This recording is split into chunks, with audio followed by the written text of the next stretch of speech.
timnas kita untuk U20 memang tumbang dari Iran U20 dalam pertandingan pertama di grup C Piala Asia U20 yang berlangsung di kota Shenzhen atau tepatnya di Stadion Youth Football di Cina sana ya, di mana Doni Tripamukas dan kawan-kawan menyerah, kalah telak, dan saya pikir kita kalah kelas. Ya, itu harus diakui. Apapun yang kita tampilkan bukan berarti penampilan tim kita sangat buruk, tidak, saya tidak mengatakan itu. Tapi kalau kalah kelas, ya secara kolektivitas permainan Iran memang di atas kita. Jauh lebih bagus mereka. Bagaimana mereka memperlihatkan passing yang bagus, transisi permainan yang oke, membuild up serangan yang sangat baik. Tentunya ini yang tidak dilakukan oleh pemain-pemain kita. Kita komunikasi antar lini itu seakan putus. Tidak ada. Apalagi komunikasi di jantung pertahanan. Karena kesalahan itu memang ada di belakang. 3 gol Iran, ya teman-teman, itu terjadi ya lewat 2 dari set piece sepak pojok dan 2 dari tandukan kepala, 1 dari tembakan Ismail Golisade, itu gol kedua dengan tembakan salto. Dan di sana Kadek Ariel tidak bisa berbuat apa-apa ketika Ismail melakukan tendangan gunting tersebut. Demikian juga dengan gol pertama, ya Hezam Avery bisa membuat gol itu di antara ada pemain-pemain kita. Duel terjadi di kotak penalti dan dia mampu untuk bisa melakukan ini dengan baik. Timing yang bagus. Gol ketiga mereka dibuat oleh Mobin. Ya, itu Mobin Dekan yang bisa membuat gol ini. Lompatan timingnya sangat tinggi dan Donitri hanya terperangah. Tidak bisa juga berbuat apa. Dan ini gol. Jadi dengan kekalahan ini saya boleh berpantun karena ini sudah teman-teman semua banyak netizen berpantun ya.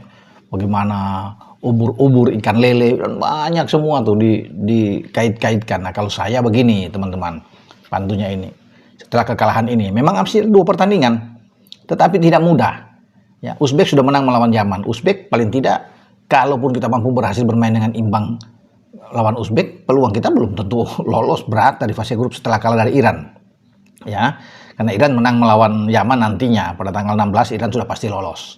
Kita ini yang berat, kalah dari Uzbek out, atau imbang aja sudah 99% kita bisa out. Karena pertandingan terakhir Uzbek itu bisa bermain imbang aja dengan Iran, maka habis kita, walaupun kita bisa menang melawan Yaman. Tapi sulit juga melawan Yaman.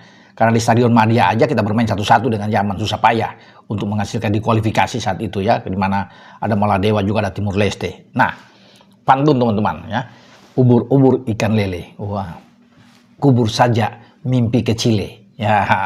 Karena Piala Dunia itu U20 tuh di Chili ya, jadi kita rubah dengan Chile kalau namanya tuh ya. Jadi kan ambisi itu mesti ke semifinal, karena harus ke semifinal sehingga 4 ini bisa lolos ke Piala Dunia. Itu berat. Kalau melihat cara bermain kita seperti ini, kita tidak layak untuk bermain di Piala Dunia ya. Memang ini adalah generasi muda yang dipersiapkan ke depan ya, tentunya mereka masih punya masa depan yang banyak, yang panjang.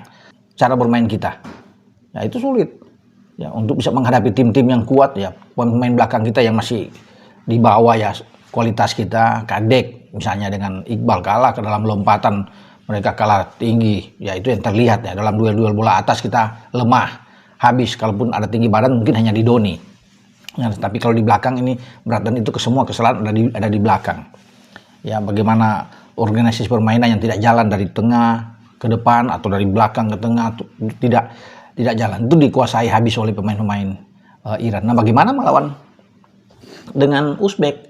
Uzbek juara bertahan di U20 ya. Untuk mengharapkan sesuatu yang ada keajaiban kita bisa menang ya, memang harapan itu ada ya, bolehlah kita bisa bicara ke sana. Tapi melihat Uzbek main melawan Yaman, Uzbek menang kemarin, itu berat buat kita. Makanya saya bilang dapat imbang aja udah bagus. Tapi kalau kita kalah, disinilah nafas terakhir timnas U20 kita ditentukan pada tanggal 16 melawan Uzbek, teman-teman ya. Kalah, angkat koper, pulang. Di Liga Eropa untuk leg pertama babak playoff, Mes Hilgers mampu membawa timnya Twente itu menang di kandang mereka ya, di Stadion De Groot Veste ya. Mereka menang 2-1 atas Bodo Glimt, dan ini membuka harapan mereka untuk bisa lolos ke babak berikut, karena mereka di penyisian pertama itu hanya mendapatkan urutan 23 dari 36 tim, tapi mereka ikut playoff untuk bisa menuju ke 16 besar, dan ini modal bagus. Di kandang mereka bisa menang 2-1 atas tamunya Glimt, walaupun masih ada leg kedua. Tapi ini bagus ya, karena 2 gol Saifullah Latif yang bisa membuat gol, dan Ricky van Wolfswinkel yang bisa membuat gol kedua. Belum ada gol balasan juga, karena gol dari Wolves win kali ini terjadi di injury time, itu pun penalti teman-teman. Tapi oke lah. Dan kabar menarik teman-teman dan baik juga bahwa Miss Hilgers, pemain timnas kita, ya bermain sejak awal untuk pertama kali dimainkan oleh Joseph Osting setelah 23 November ya tahun 2024 sebelum dia mengalami cedera itu, dan kan ada di 2-3 pertandingan terakhir dia masuk sebagai pemain pengganti saja ya. Tapi sekarang dicoba setelah dia bugar, dia sudah merasa siap, masuk langsung di daftar line up dan bermain full. Ini kabar bagus ketika dia bermain dengan menit bermain yang sangat panjang untuk mengakhiri pertandingan dengan kemenangan 2-1 atas Bodo Glimt. Dan tentunya kita berdoa bersama bahwa tidak mengalami masalah lagi untuk pertandingan berikut. Dengan saya Bung Ropan,